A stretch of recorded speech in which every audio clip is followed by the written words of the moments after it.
कांड। डिब ordinance unit की commanding अफसर महिला रिश्वतखोरी में पकड़ी गई। हाँ जी दोस्तों, यानी सेना के अंदर है, महिला है और कर्नल है और कमांडिंग अफसर है, और वो भी ऑर्डिनेंस यूनिट की, उनको भी पकड़ा है। उनके घर से 10 लाख रुपए बिल्कुल मिले हैं और सीबीआई ने उन्हें भी धर दबोचा। ऐसे लग रहा है जैसे कि भ्रष्टाचार की बाढ़। अभी तक हम सुनते थे कि पुलिस के अंदर है, जरा पुलिस के मामले आपके सामने दिखाऊंगा। लग रहा है रेवेन्यू डिपार्टमेंट के लगातार इसका कंपटीशन हो रहा है कि हर कोई पैसे के पीछे भाग रहा है, और पैसे की इस लालच में और भाग दौड़ में कोई ना कोई पकड़ा जाता है तो उससे जेल होती है, और जो बच जाता है वो अंततः प्रायश्चित करना पड़ता है, क्योंकि पैसा मन की शांति नहीं ला सकता। और इस तरीके का पैसा जो जनता का पैसा है, आम आदमी का पैसा, वो भ्रष्टाचार।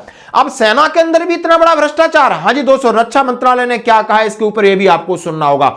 और ये जो महिला कमांडिंग ऑफिसर है, अपने आप में किसी की धर्म पत्नी हो सकती है, लेकिन खुद में एक डिव ऑर्डिनेंस यूनिट, जो डिव के अंदर एक यूनिट होती है, उसकी कमांडिंग अफसर है। यानी इन्होंने भी अपना नैतिक पतन कर लिया दोस्तों, और ये भी सीबीआई के शिकंजे में कसी गई हैं। हाँ जी दोस्तों, इनका नाम है कर्नल काजल वाली। डिव ऑर्डिनेंस यूनिट यानी गंगानगर में यूनिट है, और सीबीआई ने इन्हें भी 23 तारीख तक यानी शिकंजे में लिया है। इनके घर से 10 लाख रुपए मिले हैं। बिल्कुल दोस्तों, यानी खबर मिलने पर एजेंसी ने श्री गंगानगर, बेंगलुरु, जम्मू सहित कई स्थानों की तलाशी ली। दिल्ली में लेफ्टिनेंट कर्नल शर्मा के घर की तलाशी के दौरान 3 लाख रुपए और अलग अलग 2 करोड़ 23 लाख रुपए की नगदी पाई गई। 4 पॉइंटों में आपको समझना होगा। यानी जो एमओडी के अंदर पोस्टेड हैं, lieutenant colonel Deepak Sharma, Dubai स्थित लॉजिस्टिक कंपनी डीपी वर्ल्ड के लिए काम करने वाले 2 राजीव यादव और रवजीत सिंह के साथ मिलकर उन्होंने साजिश रची। यूएई जाने वाले एक कंसाइनमेंट के लिए विदेश मंत्रालय से क्लियरेंस दिलवाने में मदद की, यानी विदेश मंत्रालय से उनका काम कराया, रुश्वत ली। दूसरा पॉइंट, दावा है कि राजीव यादव कंपनी में डायरेक्टर है, वहीं रवजीत सिंह इंडिया ऑपरेशन देखते हैं और बेंगलुरु में रहते हैं। दोनों पिछले कई समय से शर्मा के साथ लगातार संपर्क में थे। यानी दोनों शख्सों ने यानी इनको लालच दिया और ये लालच में फंसे, खुद भी डूबे, उनको भी डुबाया और सेना के नाम को डुबाया। ये बात क्लियर है। राजीव यादव के कथित तौर पर दिसंबर में दुबई कंसाइनमेंट के मामले में शर्मा को फेवर के लिए पेमेंट करने के लिए एक मीटिंग का इंतजाम किया गया। पहले पेमेंट 8 दिसंबर को लेफ्टिनेंट कर्नल के नारायणा बिहार वाले घर में देनी थी, लेकिन यह हो न सकी। पकड़े गए दूसरे आरोपी विनोद कुमार ने इस कंपनी के कहने पर 18 दिसंबर को दीपक शर्मा को 3 लाख रुपए की रिश्वत दी। अगले दिन सीबीआई ने केस दर्ज किया और दिल्ली में शर्मा के घर और गंगानगर में, गंगानगर यानी इनकी वाइफ का घर है, वो भी सीओ साहब हैं, बेंगलुरु, जम्मू दूसरी जगह पर उनके पत्नी के घरों से छापा मारा। सीबीआई ने बिल्कुल काजल जो उनकी वाइफ हैं, division ordnance unit Shri Ganganagar की कमांडिंग अफसर हैं। इस मामले में बिचौलिया विनोद कुमार को गिरफ्तार किया गया। यानी पूरा का पूरा जाल बिछा दिया, पूरा का पूरा जाल सीबीआई ने बिछाया और खुद पकड़े गए, मैडम पकड़ी गई, बिचौलिया पकड़े गए। अब सेना ने कहा है, न्यूज एजेंसी एनआई ने रक्षा मंत्रालय के सीनियर अधिकारियों के हवाले से कहा कि कार्रवाई भारत सरकार की भ्रष्टाचार के खिलाफ जीरो टॉलरेंस नीति के तहत की गई है। सेना के अधिकारी की गिरफ्तारी से यह पता चलता है कि सरकार भ्रष्टाचार पर अंकुश लगाने के लिए हर संभव प्रयास करती है और कर रही है। यानी सेना ने पल्ला झाड़ा है कि यहां जीरो टॉलरेंस से आपने किया है तो आप भरोगे, और इस तरीके का बयान बहुत जरूरी है। सीधा सीधा मैसेज जाना चाहिए, यानी कि यदि आप सेना के अंदर रहते हुए ऐसे लोगों के फंसते हो, लालच में फंसते हो, तो आपका अंजाम होगा।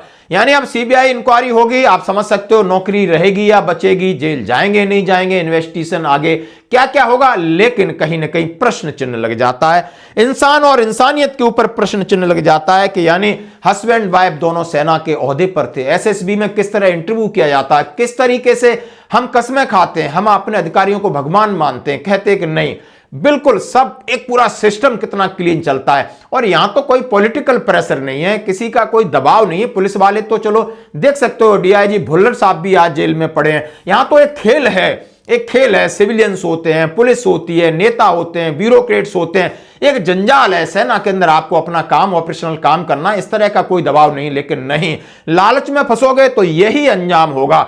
हाँ जी दोस्तों, अब मैं थोड़ी सी बात करना चाहता हूं, आपके माध्यम से अपने दिल की बात आपके सामने रखना चाहता हूं, क्योंकि जो लोग जिस तरीके का न्याय करते हैं, या तो वो बच जाते हैं या तो फंस जाते हैं। अभी देखते हो पुलिस के लगातार लोग रोज फंसते हैं। मेरे पास इस तरीके की मैं वीडियो डालता हूं तो लोग क्लिपें भेजते रहते, जरा देखिए।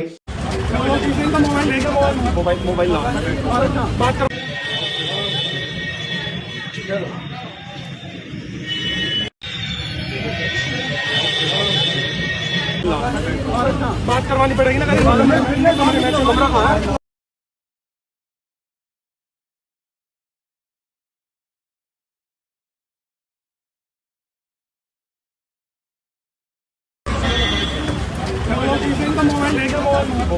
महिला हो पुरुष हो, लगे हैं लूटने में, लगे हैं लूटने में, लेकिन बाद में फिर क्या करते हैं, प्रायश्चित करते हैं। मैं यहां रहता हूं, लोग प्रायश्चित कर रहे हैं, काउंटर लेके राधे राधे कर रहे हैं, क्योंकि न तो उनकी बीवी समझ रही है, न बच्चे समझ रहे हैं। उस पैसे का, वो पैसा आपका जीवन बर्बाद कर देता है और फिर आप मन की शांति के लिए भटकते हो। हाँ जी दोस्तों, यदि पैसे से ही मन की शांति मिले तो अनुष्का शर्मा और विराट कोहली प्रेमानंद महाराज जी के चरणों में बैठे, उनका यही सवाल था।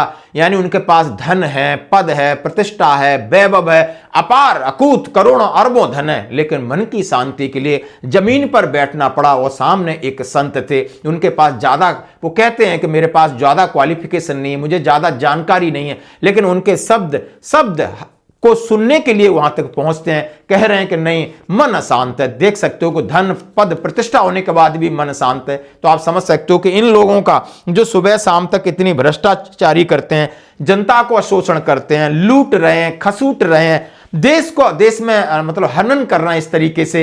यानी देश में इतनी गंदगी फैला रखी है, आप कहीं भी जाओ आपको बाहर शोषाबाजी है, लेकिन अंदर हर इंसान रो रहा है। सत्य बता रहा हूं, प्लीज आप करिए कमेंट्स इसके ऊपर। लोग कमेंट्स कर रहे हैं। इस तरह की घटनाएं बेहद दुर्भाग्यपूर्ण है, विशेषकर जब उनमें वर्दीधारी अधिकारी शामिल होते हैं। सशस्त्र बलों का सम्मान, अनुशासन, ईमानदारी, उच्चतम आचरण मानकों पर टिका है और किसी भी स्तर पर इस तरह की कोई भी कार्रवाई संपूर्ण संस्था की विश्वसनीयता को नुकसान पहुंचाती है। ये किसी ने एएनआई को भेजा है, आप देख सकते हो किस तरह दुख हो, दर्द होता है, क्योंकि इस कि ईमानदारी सेना को कितने लोगों ने सींचा होगा, कितने लोगों ने अपना बलिदान दिया होगा, कितने लोग इसलिए सेना में आते हैं कि ईमानदारी से एक एडवेंचर अपना काम करेंगे, देश की सेवा करेंगे, लोगों में जज्बा होता है। लेकिन इस तरीके की खबरें, इस तरीके की चीजें सेना की भी आएंगी तो फिर फर्क क्या रह गया। धन्यवाद।